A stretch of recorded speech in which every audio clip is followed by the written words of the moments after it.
This is how you destroy a man's mind. First, you have to lose your own.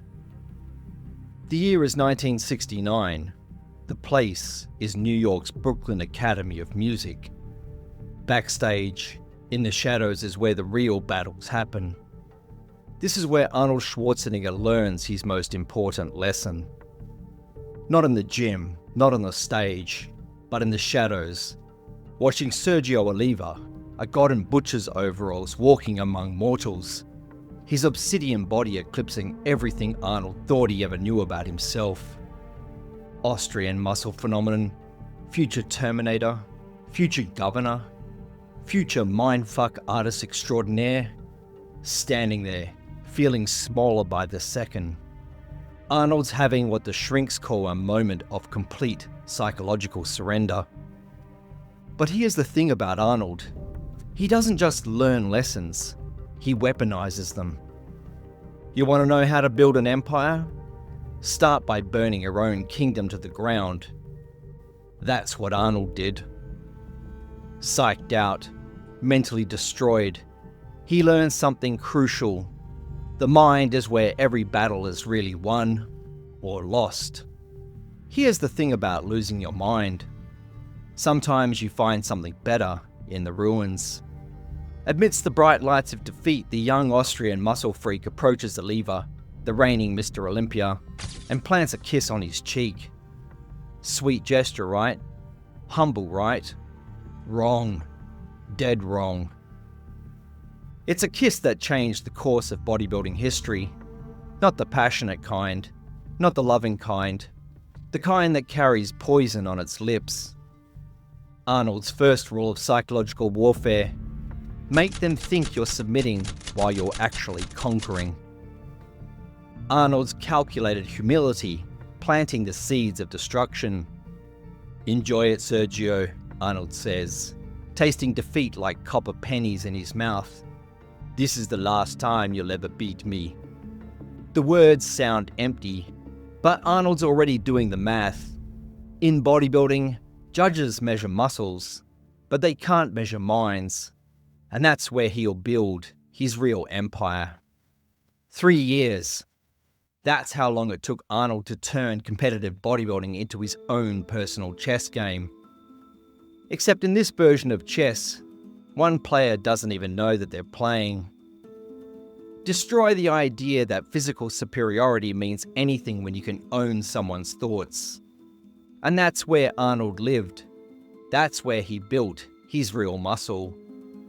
While everyone else was counting reps, he was counting the ways to break into your consciousness and rearrange the furniture. That's the Schwarzenegger way. That's how you win before the battle even starts. Beneath that $1 million smile, that weapon of mass distraction, Arnold was rewiring the matrix.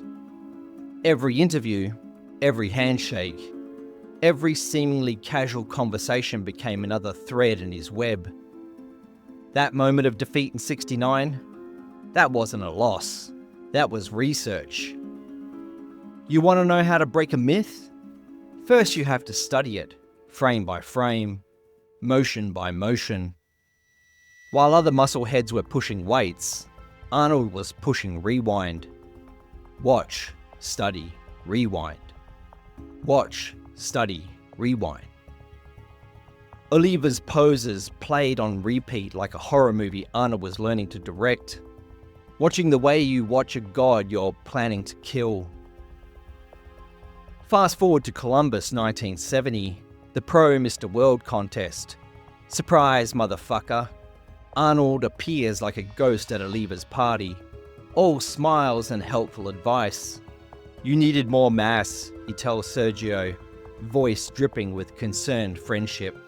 2 weeks later at the Mr. Olympia, that extra weight would hang on Oliva like chains on a drowning man. Joe Weider, that old puppet master, sees it happening and smiles. He watches the cracks forming in Oliva's armor, like the first hairline fracture in a concrete foundation, all the while knowing the whole building is coming down eventually. Arnold's second rule of psychological warfare is, Your kindness should be crueler than your cruelty. Town Hall 1970. This isn't just another bodybuilding show. It's a public execution dressed up as the perfect murder. Not the kind with blood and guts. The kind that happens in broad daylight, on a stage, with everyone watching and applauding. The victim just doesn't know it yet. Arnold's third rule of psychological warfare is, the kill starts weeks before the actual death. Remember those 15 pounds Oliva's gained? Arnold's lethal advice was already working its magic. To make sure I would have an easier time in New York, I suggested you pack on 12 pounds. Arnold would later say, grinning that killer grin, "You were foolish enough to believe me? Do you really believe I would tell you how to beat me?" The best kind of poison is the one the victim drinks willingly. Backstage at the town hall, Oliva's pumping up like his life depends on it. Because it does. And there's Arnold talking about French fries and ketchup with Franco, like he's planning a picnic instead of a murder.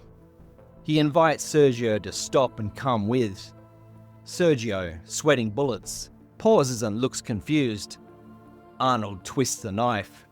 "If you're not in shape now, you never will be." You take a man's certainty away piece by piece. You smile while you do it. Stay casual while you're killing them. You make him think you're his friend while you're dismantling everything he believes about himself. Franco Colombo knew. Franco watched Arnold training something bigger than biceps. Watched him crafting something deadlier than muscle. You can bench press 500 pounds? Cool story. Arnold was bench pressing minds while bending reality. You want to know how to really fuck with someone's head on stage? Here's the trick. Suggest leaving together. Let them go first. Stay behind. Listen to the crowd turn. Arnold's fourth rule of psychological warfare is, make the audience your weapon. In bodybuilding, judges score points. But points don't matter when you're playing a game of crowd manipulation. When you're turning subjective judging into psychological warfare. When you're turning a sport into a crime scene. After the murder comes the obituary. Arnold writes an open letter in Muscle Builder. He pens a wickedly prophetic poem about Oliva's wife, because why stop killing the man when you can dance on his grave? "I improvised those things," Arnold would say later, like a serial killer casually discussing his technique. "It was my doing, and it was kind of unique in the sport." Unique. Just like how a fingerprint is unique. Like how every murder scene is unique. Arnold's fifth rule of psychological warfare is, make them remember who killed them. Because the perfect crime isn't the one that goes unsolved. It's the one that happens right in front of everyone, and they still call it victory. Sometimes the best way to destroy someone is to make them disappear. 1971, Oliva gets banned from the Mr. Olympia. Official reason? Competing in non-IFBB events. The real reason? Money. Always follow the fucking money. The deadliest weapon in psychological warfare. Capitalism, baby. Joe Weider knew the math. Arnold on the cover equals triple the sales. You can't sell magazines with the ghost. And that's what Oliva's becoming. A ghost who doesn't know he's dead. Arnold's sixth rule of psychological warfare is, make the system work for you. You want to know what's worse than losing? Not being allowed to compete. Just ask Oliva. While he's losing to some pudgy guy named Pearl at NABBA's Mr. Universe, Arnold's wearing the crown unopposed. Like being king of a country where they've killed all the rivals. Arnold's seventh rule of psychological warfare is, sometimes the best fight is the one that never happens. Essen, Germany, 1972. Their final dance. Arnold shows up, 3 pounds overweight. Not in his best shape. But here's the trick. The prejudging room has dark walls. White skin pops. black skin disappears. Coincidence? In Arnold's world, there are no coincidences. Just chess moves planned 10 steps ahead. This is how you win even when you lose. Step 1. Admit you should have lost. Step 2. Keep the title anyway. Step 3. Watch them break. Had I been a judge in Germany, I would have voted in favor of Oliva over me. Arnold says this with a smile. Because he knows. Because he's won something bigger than a trophy. The truth? Oliva probably did have the better body, especially in S&72. But bringing superior muscles to Arnold's mind games was like bringing a knife to a nuclear war. Complete fucking irrelevance. Arnold's 8th rule of psychological warfare is, victory isn't about winning. It's about making them believe they can never win again. Dawn breaks in that German hotel. Against his bed, Oliva's doing desperate triceps exercises like a man trying to bench press his way out of quicksand. Arnold watches, that $1 million smile playing on his lips. He's already lost, he says. Because he has. Because physical strength means nothing when your mind's already broken. Arnold's early morning execution. Their final battle wasn't even a battle. The Tomorrow Show with Tom Snyder. Oliva challenges Arnold to a strength contest, the last desperate move of a dying king. Arnold's response? Pure psychological checkmate. I've never claimed to be a weightlifting champion like Sergio, only that I have a better body. And that is why I'm Mr. Olympia and Sergio is not. Each win is a brick in your opponent's psychological prison. Build it high enough and they'll never escape. Victory breeds victory, breeds victory, breeds victory. And if you think this story's about bodybuilding or how Arnold destroyed Sergio Oliva, that's cute.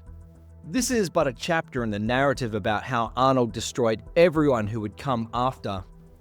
This was about Arnold engineering reality itself, about making people see what he wanted them to see, about how he transformed psychological warfare from a tactic into an art form.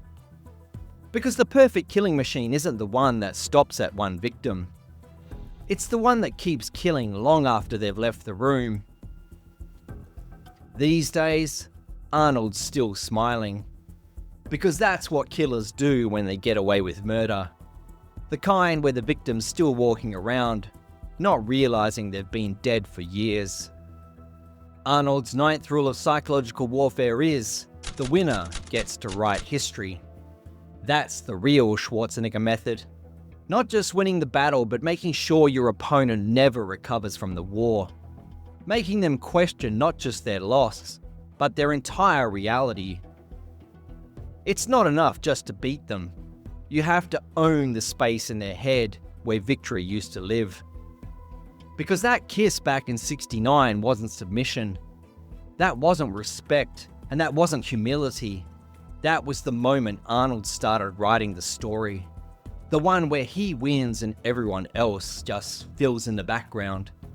Because the 10th rule of psychological warfare isn't just that the winner gets to write history. It's that the loser never even realizes it was rewritten.